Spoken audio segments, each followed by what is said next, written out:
Ma'am, हा seminar attend केल्यानंतर तुमचा इंजिनिअरिंग ऍडमिशन प्रोसेसचा कॉन्फिडन्स वाढला का?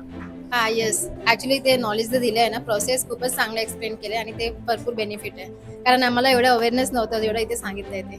इंजिनिअरिंग ऍडमिशन प्रोसेस बद्दल तुमचे डाऊट्स क्लिअर झाले का मॅम, हा सेमिनार अटेंड? झाले. येस. आणि आता इंजिनिअरिंग ऍडमिशन प्रोसेस तुम्हाला सोपी वाटते का? हो हो, आता म्हणजे समजलं नेमकं काय असतं ते. कॅप राऊंड विषयी माहितीच नव्हतं, ते माहिती मिळाली. आणि इतर पालकांनी हा सेमिनार का अटेंड करावा असं तुम्हाला वाटतं?